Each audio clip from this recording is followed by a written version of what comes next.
नमस्कार। दक्ष क्लासेस के YouTube channel में आप सभी का हार्दिक स्वागत अभिनंदन।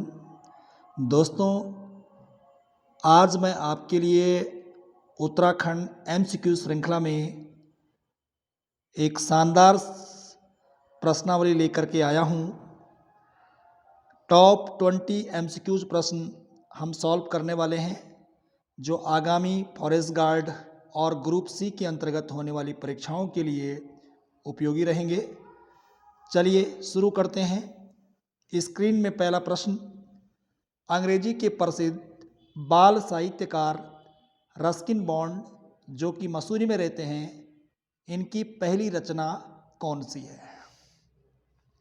चार ऑप्शन आपको स्क्रीन में दिखाई दे रहे होंगे। पहला है रूम ऑफ द रूप, दूसरा है सुजैन सेवन हस्बैंड, तीसरा है मैन एंड फॉरेस्ट, और चौथा है ये हंटर मैन। लगाइए सही आंसर कौन सा होगा। जी, सही आंसर होगा पहला, रूम ऑफ द रूप। देखिए दोस्तों, ध्यान रखने वाली जो बात है, ध्यान से सुनिए बात को, कि जो रस्किन बॉन्ड है ये उत्तराखंड के प्रसिद्ध बाल साहित्यकार के रूप में विख्यात हैं और इन्हें कई पुरस्कारों से सम्मानित किया गया है, जिनमें से साहित्य अकादमी पुरस्कार इन्हें 1992 में मिला था, पद्म श्री इनको 1999 में मिला और पद्म भूषण 2014 में मिला। और एक और ख़ास बात है इनके संबंध में कि सुजैन सेवन जो हैजबेंट है, ये इनकी जो रचना है, इस पर एक मूवी बनी हुई है। उस मूवी का नाम है सात खून माफ। क्या नाम है? सात खून माफ। तो सात खून माफ जो मूवी है, ये रस्किन बॉन्ड की किस रचना पर बनी हुई है? आंसर होगा सुजैन सेवन हस्बैंड। प्रसिद्ध फिल्म निर्माता विशाल भारद्वाज जी हुए हैं। इन्होंने सात खून माफ नामक मूवी सुजैन सेवन हस्बैंड नामक रचना पर बनाई है। और एक और महत्वपूर्ण जानकारी आपको ध्यान में रखनी है कि रूम ऑफ द रूप, जो कि रस्किन बॉन्ड की पहली रचना है, इसके लिए 1957 में इन्हें जॉन लेवियन पुरस्कार से भी सम्मानित किया गया था। तो ये कुछ महत्वपूर्ण बात थी पहले प्रश्न में। चलिए आगे बढ़ते हैं। आपकी स्क्रीन में दूसरा प्रश्न है, निम्न में से किस व्यक्ति ने नंदा देवी की प्रतिमा को रामशिला मंदिर से लाकर लाल बाजार के द्वीप चंद्रेश्वर में या द्वीप चंद्रशेखर में स्थापित करवाया? चार ऑप्शन आपके पास है। पहला है विक्रमादित्य, दूसरा है भीष्मचंद, तीसरा है जेम्स रैमजे, और चौथा विकल्प है विलियम ट्रेल। लगाइए आंसर, कौन सा आंसर होगा? जी, सही आंसर हो जाएगा चौथा, William trail. William trail Kumaon के दूसरे कमिश्नर के रूप में रहे हैं, तो दूसरे का आंसर हो जाएगा चौथा। चलिए आगे बढ़ते हैं। तीसरा प्रश्न, भोटिया जनजाति की आराध्य देवी रिंगाली का रिंगाली मंदिर किस जिले में स्थित है? चार ऑप्शन आपके सामने हैं। उत्तरकाशी, चमोली, चंपावत और नैनीताल। लगाइए आंसर, फटाफट लगाइए आंसर। क्या आंसर होगा? जी, सही आंसर होगा उत्तरकाशी। उत्तरकाशी के वीरपुर डुंडा में रिंगाली देवी का प्रसिद्ध मंदिर है, जो कि भोटिया जनजाति की आराध्य देवी है। चलिए चौथा प्रश्न आपकी स्क्रीन में, उत्तराखंड का वह स्थान जिसे भारत या कुमाऊं का वेस्ट मोरलैंड कहा जाता है? चार विकल्प आपके सामने हैं, फटाफट आंसर लगाइए। पहला है मसूरी, दूसरा नैनीताल, तीसरा चक्राता और चौथा पंतनगर। सही आंसर हो जाएगा दोस्तों दूसरा वाला, नैनीताल। चलिए अगला प्रश्न आपकी स्क्रीन में, गढ़वाल में किसके शासन में यह हुक्म जारी हुआ कि कोई स्त्री छत पर न चढ़े। पहला है कत्यूरी शासन, दूसरे पंवार, तीसरे गोरखा और चौथा अंग्रेज। सही आंसर हो जाएगा, लगाइए आंसर, क्या आंसर हो जाएगा, फटाफट लगाइए सही आंसर। गढ़वाल में किसके शासन काल में यह हुक्म जारी हुआ कि कोई भी स्त्री छत पर न चढ़े? लगाइए सही आंसर क्या होगा। जी सही आंसर होगा गोरखा शासन। गोरखा शासन काल में यह हुक्म जारी हुआ था। चलिए छठा प्रश्न आपकी स्क्रीन में। प्रश्न सिंपल है लेकिन गलत होने के चांस ज़्यादा रहते हैं इस टाइप के प्रश्नों के। छठा प्रश्न है, निम्नलिखित में से कौन सा सुमेलित नहीं है? कौन सा सुमेलित नहीं है? टनकपुर परियोजना, शारदा नदी, खोदरी परियोजना, यमुना नदी, छिबरो परियोजना, टोंस नदी और चीला परियोजना, रामगंगा नदी। इनमें से एक विकल्प ऐसा है जो मैच नहीं होता है परियोजना के साथ। लगाइए फटाफट सही आंसर क्या होगा। जी सही आंसर हो जाएगा चौथा, चीला परियोजना रामगंगा। चीला परियोजना रामगंगा नदी पर नहीं है बल्कि गंगा नदी पर है। चीला परियोजना किस नदी पर है? गंगा नदी पर है। और किस ज़िले में है? तो आपको याद रखना है पौड़ी में है। किस ज़िले में है? पौड़ी में है। छिबरो परियोजना टोंस नदी पर है जो कि देहरादून में स्थित है। और खोदरी नाम की जो परियोजना है ये यमुना नदी पर है देहरादून में। और जो शारदा या टनकपुर परियोजना है वो शारदा नदी पर है। और टनकपुर परियोजना, टनकपुर कहाँ पड़ता है? चंपावत में। तो इस प्रकार से छठे का आंसर हो जाएगा चौथा, चीला परियोजना। चलिए नेक्स्ट प्रश्न की ओर चलते हैं। आपकी स्क्रीन में सातवां प्रश्न दिख पा रहा होगा।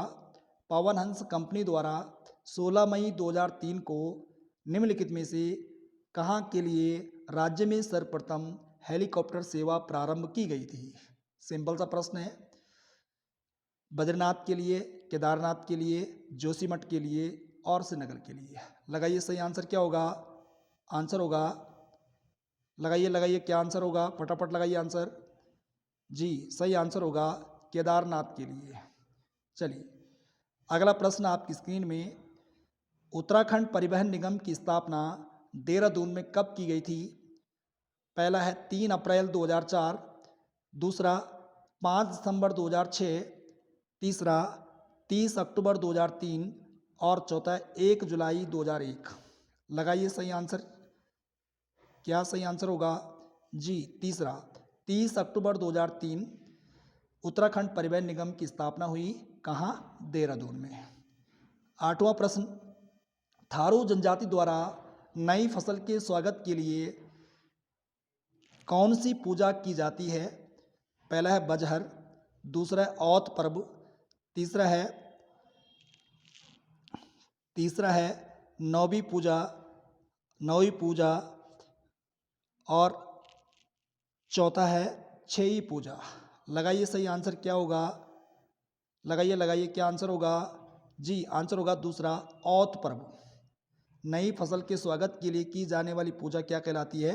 औत पर्व। चलिए 10वां प्रश्न आपकी स्क्रीन में। उत्तराखंड राज्य के सर्वाधिक जनसंख्या यानी जनगणना 2011 के अनुसार उत्तराखंड राज्य के सर्वाधिक जनसंख्या वाले 4 जिले घटते क्रम में कौन से हैं? चारों ऑप्शन आपके सामने हैं। यानी जनगणना 2011 के अनुसार सर्वाधिक जनसंख्या वाले 4 जिले कौन से हैं? लगाइए सही आंसर।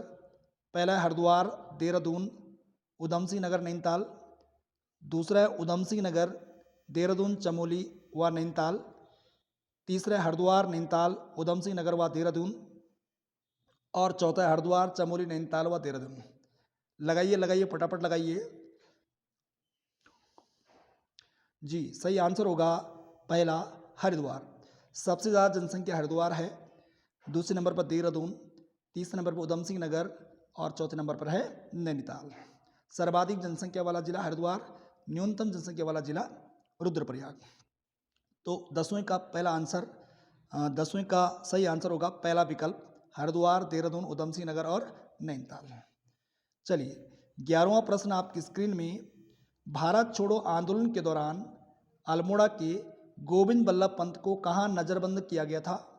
4 विकल्प आपके सामने हैं, अहमदाबाद, पूना, मुंबई और अहमदनगर।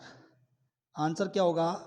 चौथा अहमदनगर, महाराष्ट्र में जगह पड़ती है अहमदनगर, यहाँ पर इन्हें नज़रबंद किया गया था। जबकि महात्मा गांधी को पूना के आगा खां पैलेस में नज़रबंद किया गया था और बाकी अन्य नेताओं को अहमदनगर के किले में नज़रबंद किया गया था। तो भारत छोड़ो आंदोलन के दौरान अल्मोड़ा की गोविंद बल्लभ पंत को भी नज़रबंद किया गया था और कहाँ पर रखा गया? अहमदनगर, महाराष्ट्र में। चलिए अगला प्रश्न 12वां, इनमें से किस पुस्तक में खुड़बुड़ा के युद्ध का वर्णन मिलता है? देखिए दोस्तों, बहुत बढ़िया प्रश्न है। इनमें से किस पुस्तक में खुड़बुड़ा के युद्ध का वर्णन मिलता है? पहली बात तो जान लें कि खुड़बुड़ा का युद्ध कब हुआ? 14 मई 1804 को। कहाँ हुआ? देहरादून में। और किसके बीच में हुआ? प्रद्युम्न शाह और गोरखों के बीच में एक निर्णायक युद्ध हुआ। और इसी युद्ध के बाद गोरखा शासन गढ़वाल में स्थापित हो सका, क्योंकि इस युद्ध में गढ़वाल राजा प्रद्युम्न शाह वीर गति को प्राप्त हुए थे 14 मई 1804 को। तो प्रश्न है कि किस पुस्तक यानी खुड़बुड़ा के युद्ध का वर्णन किस पुस्तक में मिलता है? 4 विकल्प आपके सामने हैं। इनमें से पहला है द दून गजेटियर, दूसरा वैली ऑफ दून, तीसरा किंगडम ऑफ नेपाल और चौथा इनमें से कोई नहीं। लगाइए दोस्तों, सही आंसर कौन सा होगा? सही आंसर हो जाएगा दूसरा, valley of Doon. Valley of Doon नामक जो पुस्तक है, इसमें खुड़बुड़ा के युद्ध का वर्णन मिलता है। और ये जो पुस्तक है वैली ऑफ दून, ये A.R. गिल के द्वारा लिखी गई है। जबकि दून जो गजेटियर है ये वाल्टन साहब की है, H.G. वाल्टन की है। और किंगडम ऑफ नेपाल नामक जो पुस्तक है ये हैमिल्टन के द्वारा लिखी गई है। तो खुड़बुड़ा के युद्ध का वर्णन आंसर क्या हो जाएगा? दूसरा, वैली ऑफ दून। और वैली ऑफ दून पुस्तक के लेखक कौन है? A.R. गिल। चलिए आगे बढ़ते हैं। 13वां प्रश्न है, राज्य में मुख्यमंत्री स्वरोजगार योजना की शुरुआत कब की गई थी? 4 ऑप्शन आपके सामने हैं। 1 जून 2020, दूसरा है 5 अप्रैल 2020, तीसरा 28 मई 2020 और चौथा 29 अगस्त 2020। लगाइए दोस्तों, सही आंसर क्या होगा? जी, सही आंसर हो जाएगा तीसरा, 28 मई 2020। चलिए 14वां प्रश्न आपकी स्क्रीन में, हेनरी रैमजे द्वारा किसे दानवीर महिला कहा गया था? तिलू रौतेली, बेगम हजरत महल, बिस्नी देवी शाह, ये बिस्वी हो गया, बिस्नी देवी होना था इसने, और चौथा जसुली दताल। सही आंसर हो जाएगा चौथा, जासुली दताल। चलिए 15वां प्रश्न आपकी स्क्रीन में, उत्तराखंड में सती प्रथा को समाप्त करने का प्रयास या फिर यूं कहें कि प्रतिबंध लगाने का प्रयास किसके द्वारा किया गया था? किस कमिश्नर के द्वारा किया गया था? 4 ऑप्शन आपकी स्क्रीन में हैं, रैमजे, ट्रेल, इबर्टसन और विडम। सही आंसर हो जाएगा दूसरा, ट्रेल। क्योंकि सती प्रथा का अंत राजा राममोहन राय की सहायता से लॉर्ड विलियम बेंटिंक ने 1829 में किया था। और उस दौरान कुमाऊं के जो कमिश्नर थे वो कौन थे? ट्रेल थे। तो इनके द्वारा कुमाऊं में सती प्रथा को रोकने का प्रयास किया गया था। चलिए आगे बढ़ते हैं। 16वां प्रश्न आपकी स्क्रीन में, टिहरी राज दरबार और प्रजामंडल के मध्य अगस्त समझौता कब हुआ था? 4 ऑप्शन आपकी स्क्रीन में हैं कि टिहरी राज दरबार और प्रजामंडल के मध्य अगस्त समझौता कब हुआ था? पहला 21 मार्च 1945 को, 10 जुलाई 1944, दूसरा 29 अगस्त 1946 को और चौथा 25 नवंबर 1947। सही आंसर हो जाएगा दोस्तों तीसरा वाला, 29 अगस्त 1946। टिहरी राज दरबार और प्रजामंडल के मध्य एक समझौता हुआ था जिसे अगस्त समझौते के नाम से जाना गया। तो 16वां प्रश्न का आंसर क्या हो जाएगा? तीसरा वाला, 29 अगस्त 1946, अगस्त समझौता। चलिए 17वां प्रश्न आपकी स्क्रीन में, निम्न में से कौन सी जनजाति स्वयं को पंवार राजपूत बताती है? 4 ऑप्शन आपकी स्क्रीन में है। पहला है राजी, दूसरा है थारू, तीसरा है बोक्सा और चौथा है जौनसारी। तो सही आंसर हो जाएगा कौन सा? आंसर हो जाएगा बोक्सा। सही आंसर कौन सा हो जाएगा? बोक्सा। ठीक है जी। जो थारू जनजाति है इसे किरातों का वंशज मानते हैं, हालांकि वो अपने आप को महाराणा प्रताप का वंशज भी बताते हैं। जो जौनसारी जनजाति है पांडवों का वंशज मानी जाती है, और बोक्सा जनजाति स्वयं को पंवारों का वंशज मानती है। तो 17वां का आंसर हो जाएगा तीसरा। चलिए आगे बढ़ते हैं।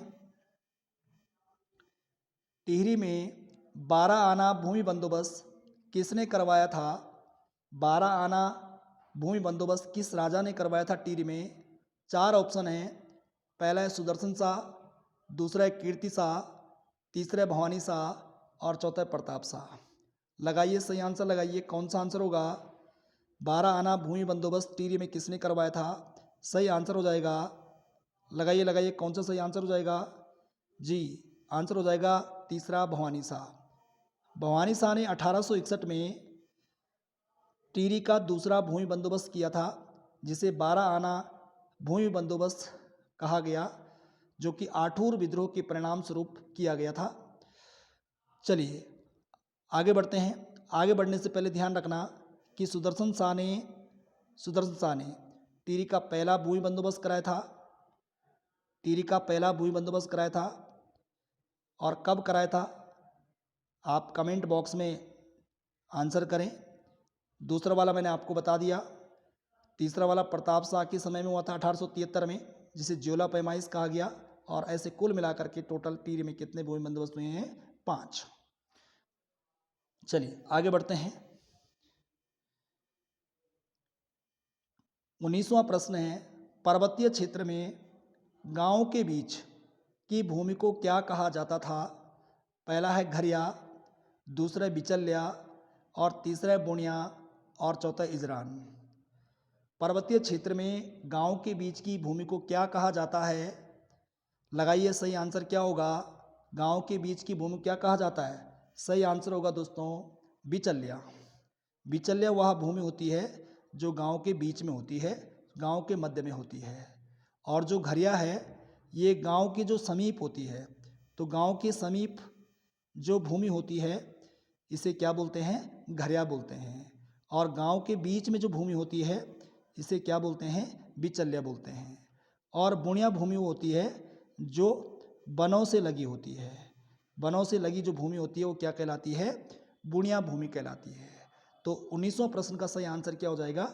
दूसरा बिचल्या। चलिए आगे बढ़ते हैं। लास्ट प्रश्न आज के लिए है, राहुल सांकृत्यायन ने पंवार वंश का संस्थापक किसे माना? 4 विकल्प आपके सामने हैं। पहला है अजय पाल, दूसरा है कनक पाल, तीसरा है भवन पाल और चौथा है सुवर्ण पाल। आंसर क्या हो जाएगा? देखिए दोस्तों फटाफट देखिए। राहुल सांकृत्यायन ने पंवार वंश का संस्थापक किसे माना? अजय पाल, कनक पाल, भवन पाल और चौथा है सुवर्ण पाल।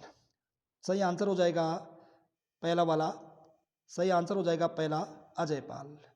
राहुल सांकृत्यायन ने पंवार वंश का संस्थापक किसे माना? तो अजय पाल। नॉर्मली पूछा जाएगा पंवार वंश का संस्थापक कौन है? तो कनक पाल।